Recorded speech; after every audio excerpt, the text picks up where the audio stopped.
biasa perkenalan dulu dengan saya dokter siapa, kemudian mengucapkan selamat pagi, kemudian memastikan identitas pasien itu ditanyakan. Yang utama itu dua, nama sama tanggal lahir, nanti usianya ditambahkan.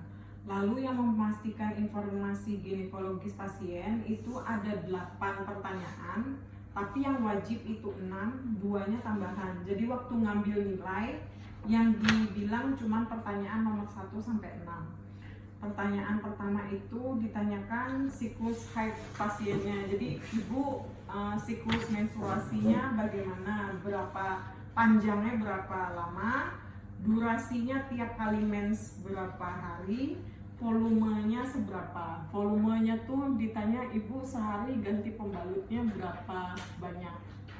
Kalau misalkan satu pembalut tapi full ya, harus full, itu sekitar 10 cc. Normalnya per hari 5-15 cc.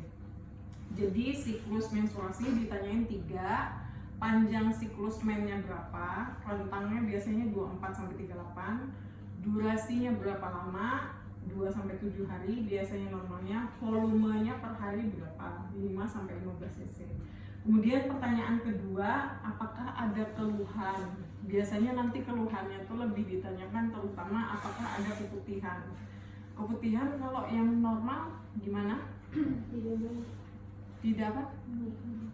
Hah? Tidak bau. Tidak bau, terus apa lagi? Terus tidak Tidak berwarna ya, jernih, terus apa lagi? Tidak ada darah, tidak nyeri, tidak gatal, itu ya. Terus nomor 3 pertanyaannya, adakah perdarahan di antara siklus haidnya atau setelah berhubungan? Itu pertanyaan nomor 3. Pertanyaan nomor 4, apakah ibu sudah menikah? Kalau sudah, menikahnya berapa kali? Kemudian pertanyaan kelima, ibu apakah sudah punya anak? Kalau sudah punya anak, anaknya berapa? Cara persalinannya apa aja? Kemudian pertanyaan kelima, apakah ada riwayat operasi? Kemudian pertanyaan tambahan ya, tapi waktu sesi 2 nggak usah ditanyakan. Pertanyaan nomor 7 itu pertama kali berhubungan seksualnya umur berapa? Terus nomor 8, pertanyaan tambahan juga, adakah riwayat keluarga yang menderita kanker? Kemudian masuk ke nomor 4, itu menjelaskan tujuan dan prosedur. Jadi dibilang ke pasien, ibu saya akan melakukan pemeriksaan ginekologis, pap smear dan IVA. Tujuannya adalah untuk mengetahui apakah ada kelainan di alat kelamin atau organ alat genital ibu, bagian luar maupun bagian dalam. Tapi sebelum saya melakukan pemeriksaan, saya harus mengkonfirmasi 3 hal syaratnya untuk dilakukan pemeriksaan. Yang pertama itu 3 hari sebelumnya tidak ada hubungan seksual, 3 hari sebelumnya tidak ada pakai sabun kewanitaan, jadi nggak boleh pakai sabun khusus wanita itu. Kemudian yang ketiga, sekarang tidak sedang haid. Kalau misalkan ada salah satu dari 3 itu pasiennya tidak memenuhi syarat, maka pasiennya diedukasi, diminta untuk jadwal ulang, daftar ulang. Tapi skenario-nya nggak gitu ya, maksudnya di nyatanya gitu, di jadwal ulang. Terus baru kita menjelaskan, ibu nanti pemeriksaan ini saya akan melihat area kewanitaan ibu atau alat kelamin ibu, nanti melakukan perabaan, kemudian ada menggunakan alat juga yang dimasukkan ke dalam vaginanya ibu. Kemudian ibu selama pemeriksaan juga harus melepaskan pakaian bagian bawah. Ibu nanti mungkin akan merasa tidak nyaman, tapi saya akan melakukannya seprofesional mungkin. Baru minta konselnya pasien apakah ibu bersedia. Kalau sudah, baru pasien diminta ibu silahkan mengosongkan kandung kemihnya atau pipis ke toilet. Saya menyiapkan alat-alat. Baru alat-alatnya itu nanti ini disiapkan dulu aja ya, belum diposisikan. Jadi ada lampu, apron, masker, sarung tangannya pakai yang itu aja. Kemudian di dalam sini. Nah ini ada duk, ini ada, maaf tak pegang aja ya.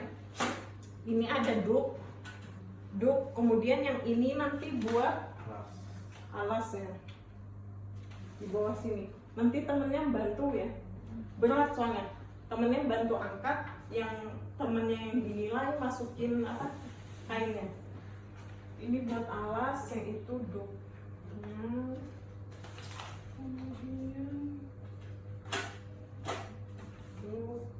lubrikan ini, terus ini ada bengkok. Ini harusnya mejanya sempit sekali. Ini harusnya di luar sini ya, karena bengkoknya itu nanti untuk membuang itu.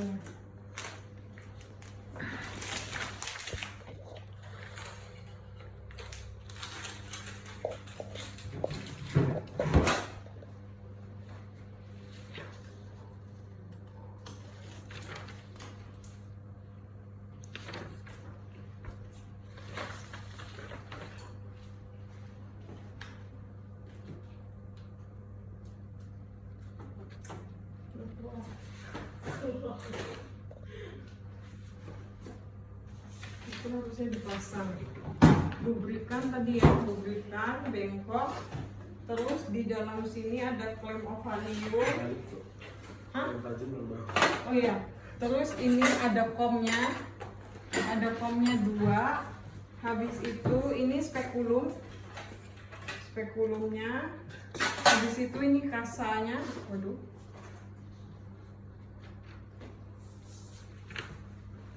Ini kasa, terus NaCl, ini yang spatula iron, ini yang fitobrasnya, kemudian kaca objeknya ada dua, satunya nanti yang buat endo, satunya buat ekto. Terus cairan fiksasi alkoholnya ini, tempat ngerendamnya ini, kemudian asam asetat ini, kapas lidinya ini.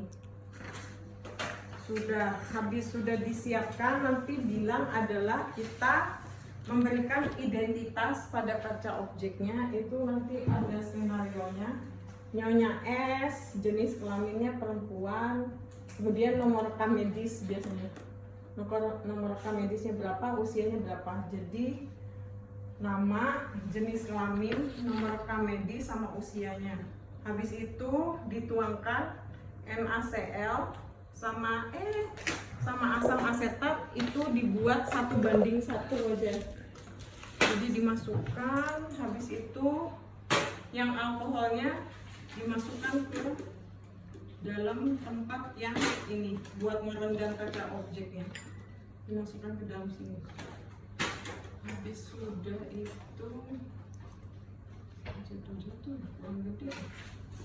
Setelah itu baru pasiennya kan tadi datang ya, habis pipis, ibu minta tolong pakaian bagian bawahnya bisa dilepaskan. Sebenarnya kalau misalkan ini kan nggak enak ya, bisa kasih selimut pasiennya dulu, kan kadang gini dulu dia buka, habis itu naik ke atas ini maksudnya skenario-nya, naik ke atas ini, habis naik ke atas ini. Harusnya itu pakainya bed ginekologi. Kalau pakai bed ginekologi kan ada penyangganya, tapi ya pura-pura ada.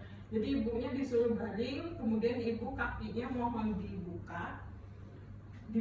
Setelah itu nanti bagian pahanya ini atau kakinya ini tuh nanti diletakkan ke penyangga kakinya, posisi litotomi. Habis itu handwrapnya di sini. Baru cuci tangan pakai handwrap.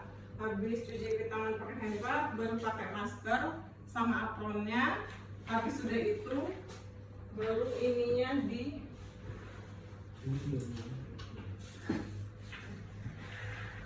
ini nanti posisinya gini ya, ke benar-benar ke introitus vagina ya. Terus maaf, kursinya nanti ada di sini. Yang mana ya?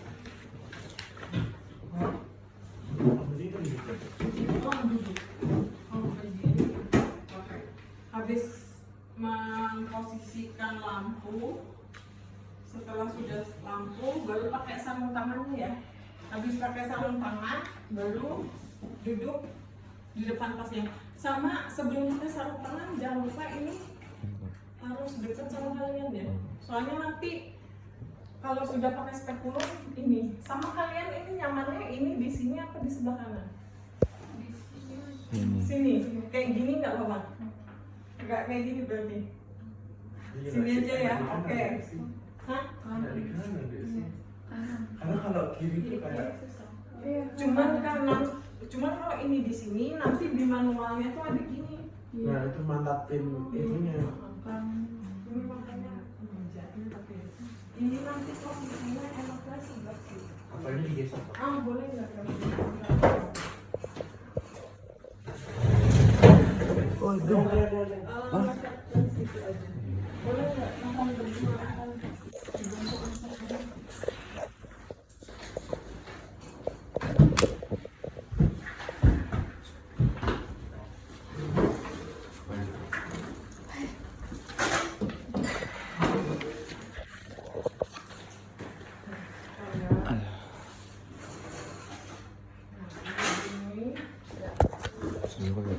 Ini nanti buat buangnya harusnya ada dua ini.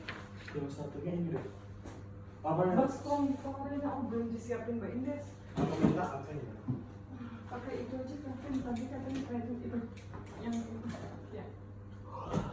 Ini tempat linen kotor. Yang itu pura-puranya baskom isi keluarin.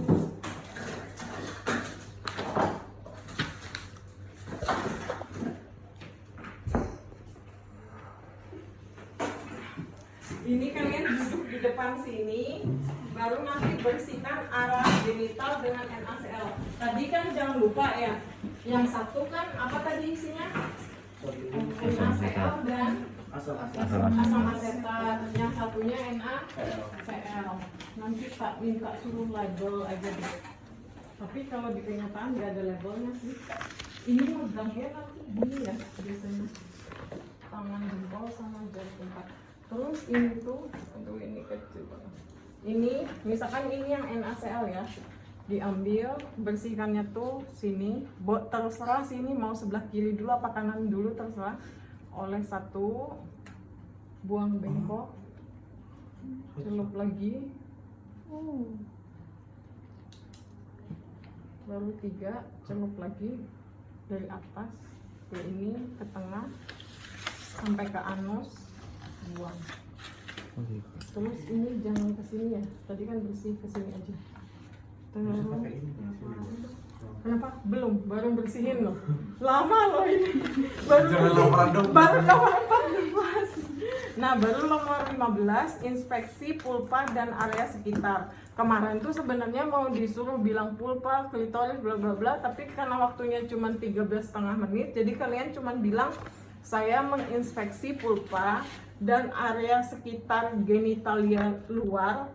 Terus pelaporannya cuma 3. Langsung ngomong ya, soalnya kalau nggak nanti waktu kalian nggak cukup. Saya melakukan inspeksi pada area vulva dan area sekitar genitalia luarnya, tidak ada peradangan, kemudian tidak ada benjolan dan tidak ada perdarahan. 3 itu. Terus nomor 16, tadi sudah pakai sarung tangan ya, sudah pakai sarung tangan ya. Yang nomor 12, radang, benjolan, perdarahan. Sudah? Oke.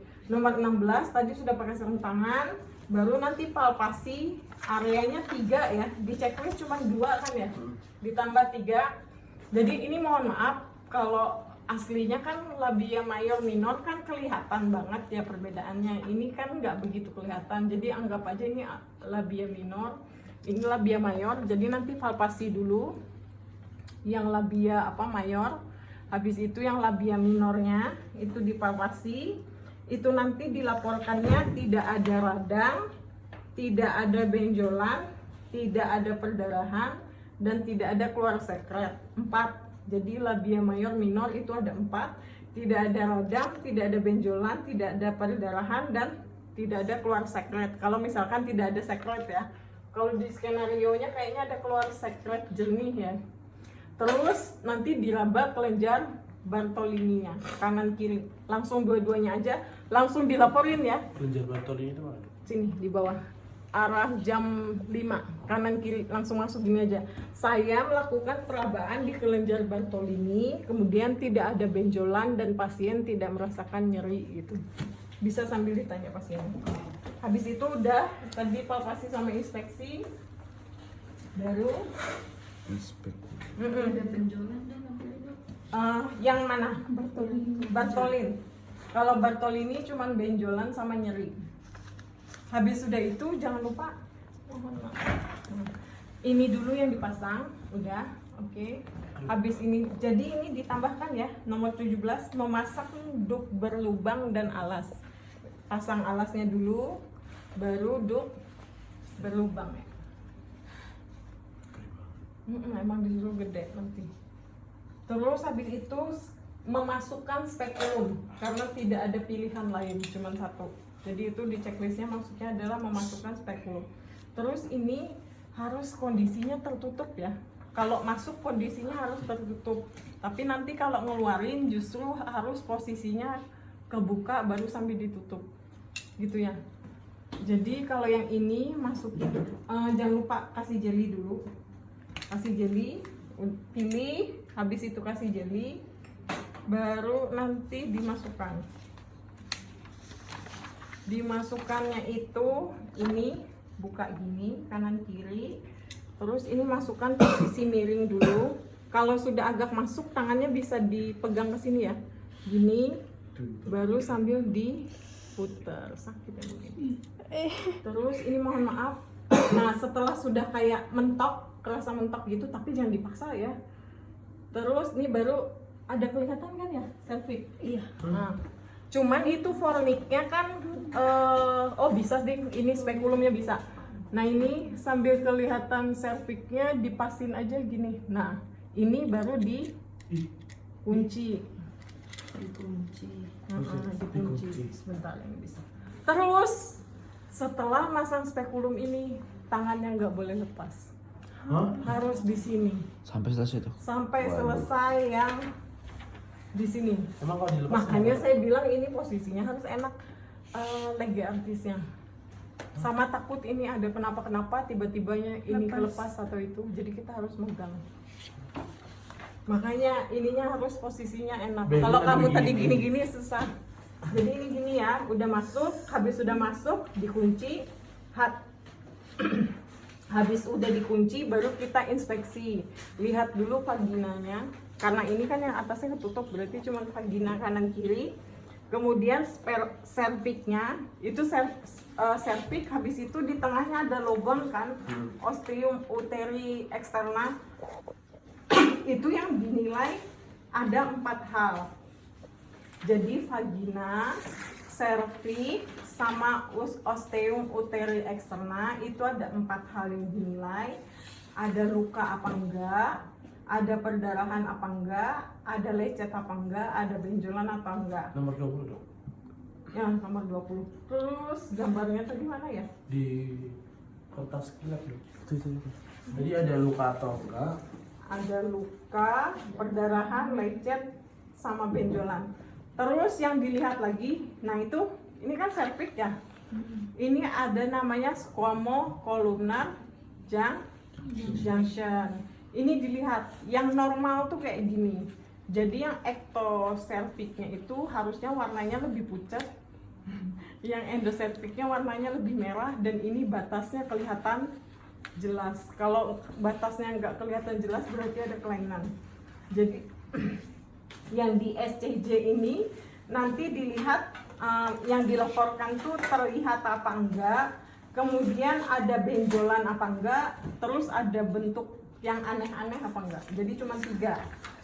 Nomor 22. Tampaknya normal apa enggak, ada benjolan apa enggak, terus ada kelainan bentuk lainnya apa enggak. Jadi nomor 20 tadi yang vagina, cervix, OUE itu ada 4 hal kan, luka, perdarahan, lecet. Oke. Terus nanti kalau yang SCJ-nya SCJ ya benar, squamocolumnar junction-nya yang dilaporkan tadi ada berapa? Tampak normal. Tampak normal apa enggak, benjolan apa enggak, sama ada bentuk yang tidak normal lainnya apa enggak. Jadi ada 3 ya.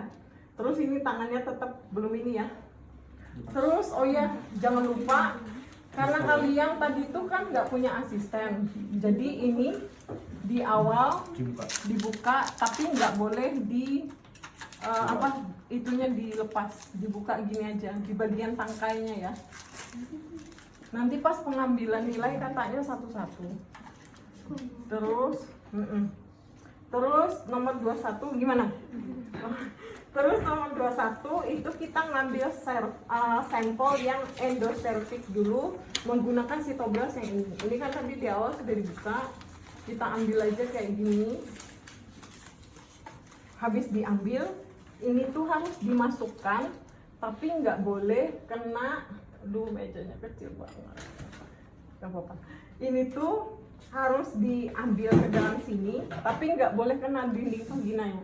Jadi ini angkat ujung aja ya, soalnya dalam. Jadi gini, masukin itu sampai ke serviksnya. Nih lubang serviks, serviksnya. Baru diputar searah jarum jam 1 kali. Yang mana dok? Gak kelihatan. Itu Oh masuk ke sampai masuk itu dok. Ini tapi nggak boleh kena dinding vagina ya. Ini dimasukkan. Oh ih. Terus diputar searah jarum jam. Loh, emang gitu? Harus diputar. Habis itu ditarik, jangan sampai kena dinding vagina. Baru ini kalian cara mengolesnya itu, ini kan diputar ya tadi. Ini harus gini, diputar juga sampai kena semua. Habis sudah, ini buang aja ke sini. Habis itu sudah pelaporannya adalah saya mengambil sampel endoservix menggunakan sitobras, lalu saya masukkan ke dalam cairan fiksasi. Ini ya, tadi kan yang dioles ya, sudah diberi label ya, masukin ke dalam sini. Terus yang ectoservixnya pakai spatula yang ini, Airel, spesimen yang ectoservix.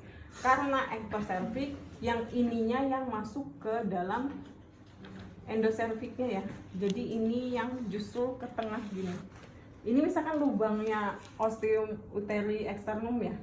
Jadi ini di sini, ini yang ke fornixnya. Sama, diputar searah jarum jam. Gini. Ini nggak boleh kena dinding vagina juga. Jadi pelan-pelan. Enggak sih. Gini. Terus, nah diputar gini ya. Tapi maaf nih, hambat. Nah, diputar searah jarum jam gitu ya. Yang ini yang di tengah ya, yang masuk endoservix. Nah, baru ini sama. Dioles gini, ini juga dioles gini, bolak-balik. Yang panjang masuk, yang pendeknya yang di ini diputar searah jarum jam. Baru ini dioles, ini nggak boleh lepas ya. Baru ini dimasukkan ke dalam sini. Kemudian habis itu pelaporannya sama ya. Saya mengambil sampel ectoservix menggunakan spatula Airel dan saya rendam ke dalam cairan fiksasi.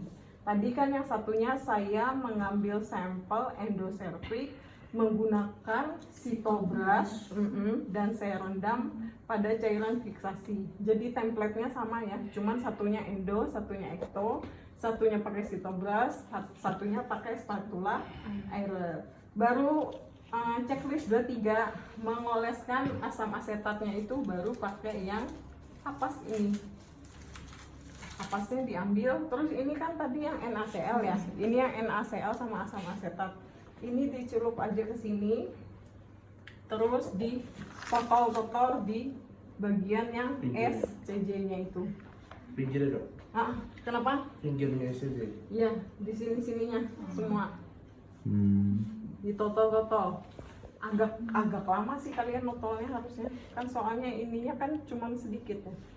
Di totol kayak gitu. Di totol. Terus kalau ada bercak putih, berarti dia positif. Kalau tidak ada bercak putih, maka dia hasilnya negatif. Kalau misalkan dia ada peradangan, maka nanti ada kemerahan kayak gitu. Nah, pelaporannya kalian adalah nanti saya mengoleskan asam asetat 5% ke SCJ. Habis sudah dioles, mengoleskan asam asetat 5% ke SCJ, ditarik. Saya tunggu 1 menit, baru saya menanyakan hasil ke instruktur. Jadi saya mengoleskan asam asetat 5% ke SCJ, kemudian dikeluarkan kan, baru nunggu semenit, baru menanyakan hasil ke instruktur. Kemudian habis itu ini lagi ambil, ini dibersihkan dulu. Kan tadi ada asam asetat ya, asam kan, ini yang NaCl kan diambil-ambil, baru ini ditotol-totol. Oh Dibersihin. Ush. Gimana? Soalnya asam tadi, kalau enggak nanti bereaksi terus, ditotol-totol, buang. Habis Oh dibuang, my god.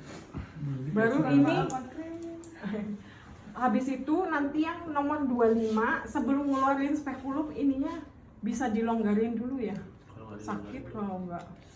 Tapi ini dilonggarin, tapi ininya jangan ditutup, kejepit, jangan ketutup. Jadi ini dilonggarin, ini dipegang, baru dikeluarin sambil diputar lagi. Tapi jangan sampai jepit ininya ya, gitu ya. Kemudian mengambil ini sudah, ini tadi makanya dimasukkan ke baskom yang ada klorinnya. Habis itu ambil duk berlubangnya, yang ini masuk ke tempat linen kotor. Baru nanti kita melakukan di manual. Ada yang ditanyain nggak dulu sampai yang pemeriksaan itu? Siksa sok. Iya. Ini beneran dilakuin dok. Ke perempuan. Iya. Semangat. Tujuannya apa dok? Ini kan buat biasanya Kanker. cewek mah screening kanker serviks. Itu apa sahabat? Oh enggak boleh malah nanti setelah melahirkan. Biasanya sih disarankannya tuh kalau orang yang udah aktif seksual rutin pemeriksaan. Kalian. Terus yang di manual ya, maaf karena saya di sini, mohon maaf ya. Ini sebelum di manual jangan lupa ini dikasih jelly dulu. Yang dipakai jari kedua sama jari ketiga, kasih jelly dulu. Terus nanti caranya adalah yang tangan satunya di atas sini, terpaksa ya. Kalau cowok Aduh. pegang sini kan. Ambigu Terus ya. ini gini, menekan ke bawah. Ini baru gini, baru sambil masuk. Terus ininya adalah gini. Jadi kalian kan tadi lubrikasi dulu, posisi di sebelah kanan pasien, tangan kanannya ini, terus tangan ini di atas ini.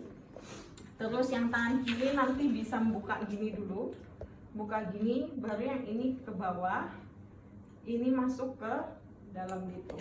Nah yang ini yang diperiksa raba sebelah kanan kiri dulu. Jadi rabanya gini, terpaksa gini.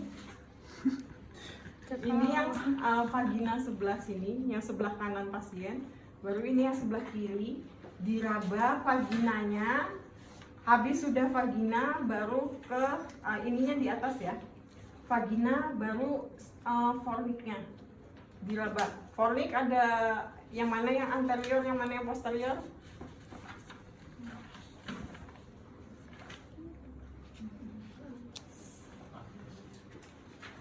Atas yang anterior, bawah yang posterior. Nah tadi kan lanjut ya, mohon maaf ya biar kalian paham ya. Ini tadi kan jari nomor 27 kan dikasih lubrikan. Nomor 28 kalian diri sebelah kanan sama tangan kanan yang pakai. Nomor 29 itu tangan kiri ngebuka.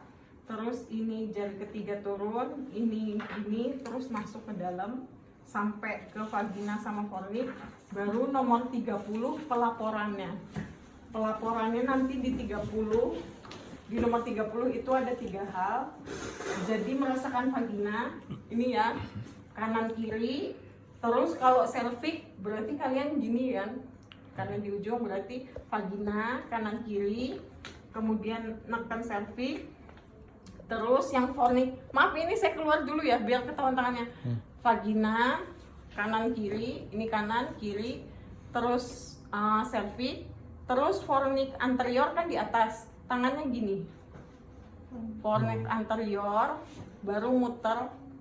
Ini kan atas, fornix anterior, tangannya muter kayak arah jam. Baru fornix posterior, gitu ya. Habis itu, tadi kan vagina, cervix, fornix anterior, fornix posterior. Yang dilaporkan adalah 2 hal, tidak ada benjolan dan tidak nyeri. Itu yang pertama. Kemudian yang kedua itu kalian merasakan uterusnya. Uterusnya agak naik ke, kalau uterus ini sambil ngedorong, karena uterus kan di atas ya habis cervix. Sambil ngedorong itu nanti ada benjolan apa enggak di uterusnya, ada nyeri apa enggak, terus posisinya yang benar itu antefleksi gini. Berarti tadi dari yang cervix, fornix sama vagina itu lanjut lagi di nomor yang sama kan dok? Nomor beda. Jadi yang jadi satu kesatuan tadi vagina, cervix, fornix anterior, fornix posterior itu cuma 2, benjolan sama nyeri. Habis itu kalau yang uterus, tangan kanannya kan harus dorong karena kan posisinya lebih di dalam. Ini masuk gitu. Kalau uterus nanti yang dilaporkan ada benjolan apa enggak, ada nyeri apa enggak, terus dirasain posisinya apa. Posisinya yang biasanya normal tuh antefleksi. Antefleksi itu contohnya, ini misalkan vesika urinari ya, ini vaginanya, nanti uterusnya gini, nutupin ke atasnya vesika urinary. Jadi antefleksi posisi nomornya gitu ya. Jadi kalau dia antefleksi harusnya uterusnya kerabat di atas, karena kan tadi ini vesika urinary, ini uterusnya gitu ya. Jadi uterus tadi yang dilaporkan ada benjolan apa enggak, ada nyeri apa enggak, posisinya apa. Kemudian fundusnya sini masih dirasain lagi ada benjolan atau nyeri enggak. Tadi kan uterusnya ada benjolan, ada nyeri, posisinya apa. Kemudian fundusnya dirasain ada benjolan atau nyeri enggak. Terus kalau yang parametrium sama adnexa kan ada kanan, ada kiri. Yang kanan berarti tangannya nanti ngarahnya ke sini ya. Serong. Misalkan kita periksa kanan dulu, berarti serong kanan ini neken ke sini, ada benjolan, ada nyeri enggak? Ada benjolan, ada nyeri. Tadi periksa apa itu? Adnexa atau parametrium. Yang dilaporkan 3, ada benjolan, ada nyeri, sama sambil digoyang, ada nyeri goyang enggak? Soalnya biasanya KET. Terus ini kan yang sebelah kanan, geser ke sebelah kiri. Ke sebelah kiri, tangannya juga ke kiri. Ini dirasain, ditekan, ada benjolan enggak, ada nyeri enggak, terus digoyang, ada nyeri goyang apa enggak. Gitu ya. Terus baru jarinya dikeluarkan.